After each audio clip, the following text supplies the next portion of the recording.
What is going on, everyone, and welcome back to the channel. I hope you're all doing well. Now today I've got 4 fantastic entitled parent stories for you, starting off with this one in which a Karen decides to take on an entire team of firefighters. And if you're thinking to yourself, that sounds ludicrous, well, it's because it is. Here we go. Entitled Mother versus Firefighters. Fun Time Edition. Allow me to set the scene. Elderly homeowner has had family help clean up her yard, which has resulted in 2 large stacks. Local brigade arrange a permit to light and a time to burn off the stacks for her. We use stack burns like this to give new firefighters experience with fire in a controlled area.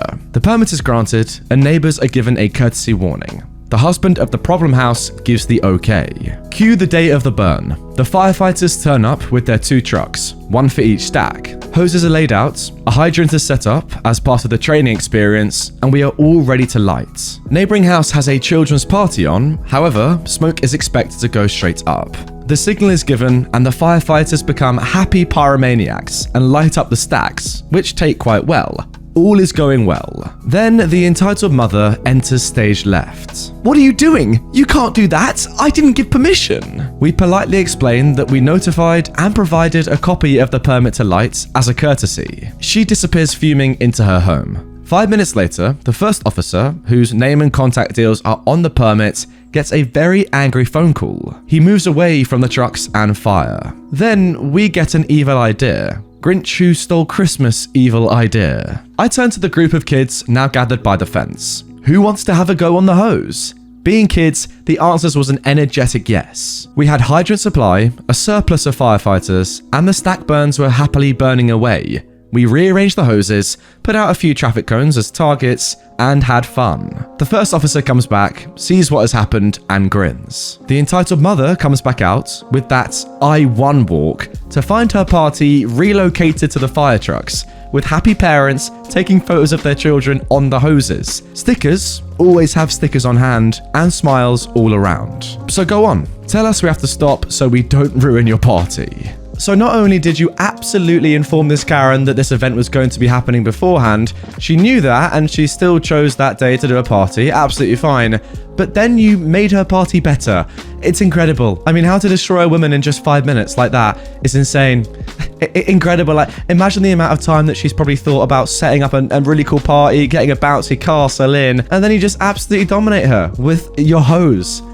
Insane. Well done. Alright then, moving on to our second story of today's episode, and they don't get any less crazy, guys. Entitled Parents asked me to remove my prosthetic. For a bit of background, I, a 24-year-old man, am half deaf on my left side due to a birth defect. I also have a misshaped ear due to a combination of birth defects and surgeries to repair it. When I got a bit older, I started wearing a prosthetic ear on that side to cover it up. It wasn't perfect, but it looked better than what I originally had. Unfortunately though, these types of prosthetics don't last forever and have to be replaced every so often as the colours begin to fade and it tears around the edges. It is removable. I was due for a new one and I was just waiting on my insurance to approve it before the prosthetic was sent to me. Now to the actual story. I was working in a pediatric emergency room at the time and I just received an order to perform an EKG on a roughly 8 to 10-year-old patient. When I walked into the room and began to introduce myself to the family, mum, dad, and the patient, the mother looked up at me and gasped. I was taken aback and asked her what was wrong. She told me, "Your ear is really freaking me out. Is it supposed to be some kind of Halloween costume or something? It seems inappropriate for a children's hospital." Mind you, it was only October 2nd or 3rd. I explained to her that I had a disability for which I wear a prosthetic. She then asked me to take it off because it's making me uncomfortable. I politely declined because it's held on by medical glue and not so easy to just take on and off. I proceeded to do my job and perform the EKG, but throughout the procedure, the father decided to repeatedly probe me for personal information, asking me things like, "Are you sure you're qualified to do this?" And "How long did you go to school before this job?" I answered his questions, but could very obviously tell that he was insinuating I was mentally disabled and shouldn't be working in this field. I finished the procedure as quickly as I could and left, not saying anything to the parents, but I did wish the child well. I gave the report to the beside nurse and asked her not to call me for this patient unless they absolutely needed to. I kept my mouth shut at the time, but in retrospect, I wish I'd spoken up for myself more. Some people just have no respect for those with disabilities. Yeah, and it's so selfish as well because they're asking you to remove your prosthetic as it's making them uncomfortable, but you have your own prosthetic for a reason to make you more comfortable about your ear's appearance. So they're telling you to sacrifice your own comfort so they can be more comfortable. What? Are you mad? Just don't look at his ear if you really care that much. Come on. Now for the third story. Entitled Karen wants bikini-wearing girls to cover up at the beach during a heat wave. Epic ending. This happened the summer prior to the COVID-19 crisis. I live in a small beach town and was at the beach with my brother and our friends. Keeping anonymity, I'll rename the ones mentioned. Kyle is my brother, Josh is my brother's friend, and Luna is Josh's girlfriend. While Kyle and Josh were surfing, Luna and I were sunbathing on the beach. It was hot and about 100 degrees, so of course we were in bikinis. We were talking about the usual stuff when I noticed some teenager who looked like he was 15 or 16 watching us. Luna and I ignored him at first, but when he started getting closer and closer to us, we couldn't really. Luna is short, but she's incredibly muscular from working out hours every day, so she seems intimidating to a lot of people. Anyway, when the guy was too close for comfort, an arm's distance only away from Luna and me, I asked if there was something he wanted from us, because at that point, he'd been watching us for at least 15 minutes. The guy never looked at my face, just my chest. Yeah, I was in a bikini, but I was covered.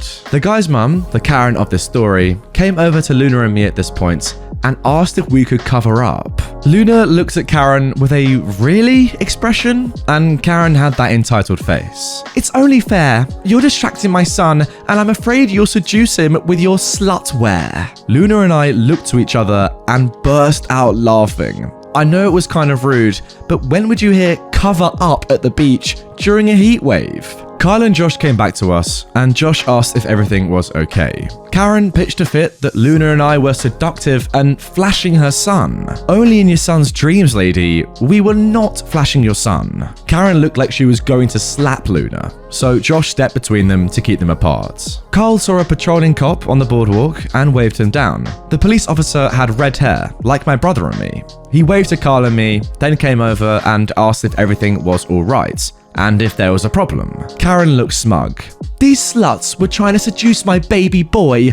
Arrest them for exposing themselves to a minor." The police officer just looked from Kyle and me back to Karen. What he said next was epic, to me anyway. "Lady, my cousin is not a slut. Your son isn't a baby, and if you had any brains at all, you teach your son to respect women and not see them as scantily clad objects during a heat wave. By the way, do you see the ocean? We're at a beach. My cousin can wear anything she likes." Karen's jaw dropped. Then she grabbed her son's arm and pulled him away, while Carl and me, Josh and Luna were just grinning. I didn't just soak up the sun. I basked in the awesomeness of my police officer cousin.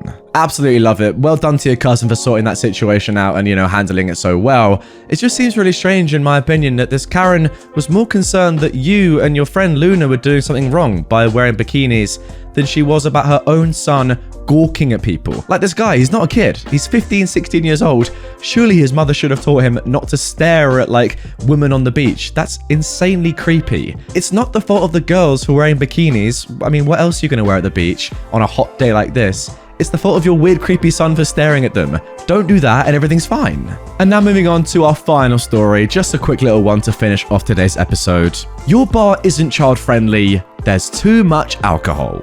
For some backstory, I work at an alcoholic bar that essentially turns into a club at night. This man just came in with his toddlerish kid, ordered a load of beers, and essentially let his toddler run around my bar doing whatever it wants. It made its way behind the bar while I was attempting to pee on my break and hit its head on something. Imagine my surprise when I exit the bathroom and immediately get yelled at by this guy about how the child's misadventurous accident was my fault. The exact quote is, "This place is not fit for a child. There's too much alcohol and wires behind the bar."